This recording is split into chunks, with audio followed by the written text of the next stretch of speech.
Vendredi prochain, le 5 mars, sauf circonstances imprévues de dernière minute, le Saint-Père se rendra en Irak. Ce n'est pas un voyage à haut risque, c'est un voyage à très haut risque. Le pape a été vacciné, il a déjà reçu 2 doses du vaccin Pfizer. Les journalistes qui l'accompagnent seront également vaccinés. Il y a toujours la possibilité d'une contagion, mais ce risque est très faible comparé au risque d'un attentat. Le même jour, il y a environ un mois, lorsque le programme du voyage a été présenté à Bagdad, il y a eu un terrible attentat dans cette ville par des islamistes radicaux qui a fait plusieurs morts et des centaines de blessés. C'était un avertissement. Si c'est le cas, si le pape met en danger sa vie et celle des autres, il faut nécessairement se demander pourquoi il fait ce voyage. D'une part, je pense que la première raison est de réconforter, de consoler les quelques catholiques qui restent après les massacres des islamistes qui ont occupé, comme on le sait, une bonne partie du pays, surtout ce qu'on appelle la plaine de Niviv, où vivaient la plupart de ces catholiques. Le cardinal Sako, patriarche de Babylone des Chaldéens, qui est la plus haute autorité catholique en Irak, a répété à maintes reprises ces jours-ci que c'est la raison de ce voyage, qu'il est très reconnaissant au pape pour l'effort et le risque qu'il va prendre pour consoler, pour encourager cette petite population qui souffre tant, qui est si décimée. Il ne faut pas oublier que Sako est né dans l'une des régions les plus touchées au Kurdistan irakien et qu'il sait très bien de quoi il parle. Mais ce n'est pas la seule raison du voyage.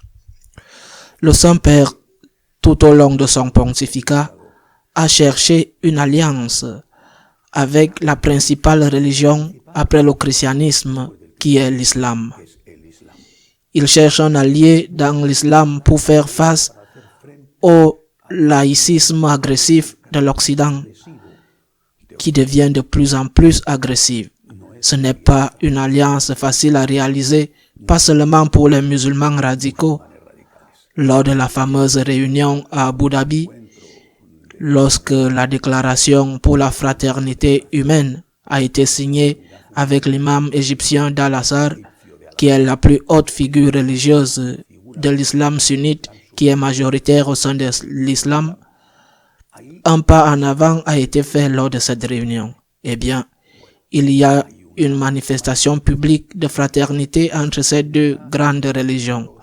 Mais l'islam a une autre branche, un peu plus petite que les sunnites, mais très importante et qui est également majoritaire en Irak et surtout dans l'Iran voisin qui sont les chiites.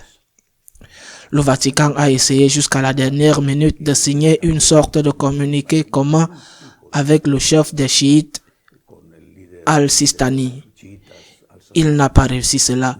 Mais oui, il y aura une visite du pape à la ville de Najaf, qui est le 3e lieu le plus saint pour les chiites après Médine et la Mecque, car c'est là que l'imam Ali, qui a fondé le chiisme, est enterré. Al-Istani l'y recevra et ils prendront une photo.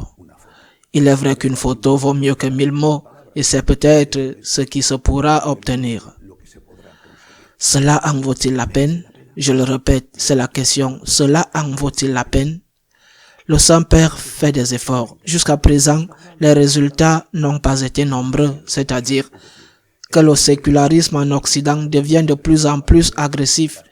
Il suffit de regarder les politiques écrasantes en faveur de l'idéologie de genre que Biden met en œuvre aux États-Unis et qui, soit dit en passant, sont confrontés au rejet de la majorité, sinon de la totalité de l'épiscopat américain.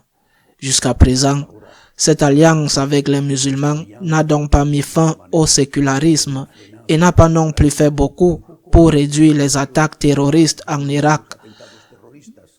Eh bien, Il faut le demander à ceux qui, en Afrique centrale, sont punis jour après jour. Mais je crois que nous devons aussi essayer, car parfois les résultats ne sont pas obtenus du jour au lendemain. Le pape cherche à établir une alliance des croyants dans le monde, en particulier avec l'islam, pour faire face au radicalisme laïciste, qui est la principale menace non seulement pour les chrétiens, mais pour les religions dans leur ensemble. Le risque est évident, mais en attendant, dans la propre maison, les problèmes se multiplient. Cette semaine, ce collectif féministe allemand qui se dit catholique, et il faut dire qu'il est soi-disant catholique, et qui est connu sous le nom de Maria 2.0, a voulu imiter ouvertement et publiquement Luther, le réformateur qui a lancé le protestantisme, non pas en le clouant, parce que ce n'est plus le style de notre époque, mais en collant quelques thèses en faveur de tout ce que les féministes les plus radicales peuvent demander. Le sacerdoce féminin, l'homosexualité, tout. Eh bien, elles l'ont collé sur les portes des cathédrales. Il se trouve que plusieurs évêques, par exemple l'évêque d'Augsbourg, sont sortis à la porte de la cathédrale pour prendre des photos avec les représentants de ce groupe qui venaient de coller l'affiche, pour prendre des photos amicales avec elles, leur donnant ainsi un signe photographique de soutien. Les évêques, un secteur majoritaire des évêques allemands, soutient d'une part ces demandes ouvertement contre la doctrine de l'Église. Mais d'un autre côté, le secrétaire général de la conférence épiscopale ou le vice-président de la conférence épiscopale dit qu'il n'y a pas de risque de schisme et qu'ils n'iront pas à l'encontre de ce que le pape leur permet de faire. Il est possible qu'ils jouent un double jeu en remuant les bases les plus radicales tout en essayant de faire comme si rien ne se passait. Cela pourrait se retourner contre eux car si les féministes de Maria 2.0, on les appelle déjà populairement les Maria, si les Maria se sentent utilisées, si elles se sentent manipulées, elles pourraient se retourner contre ceux qui les embrassent maintenant devant les photographes.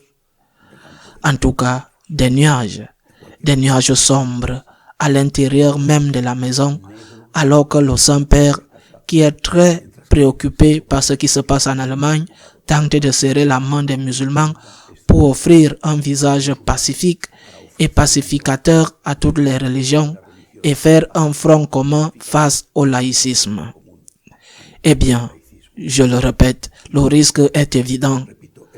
Tout ce que nous pouvons faire, c'est prier.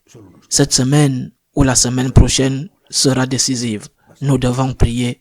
Nous devons beaucoup prier pour l'Église, pour les problèmes intérieurs qui sont très graves.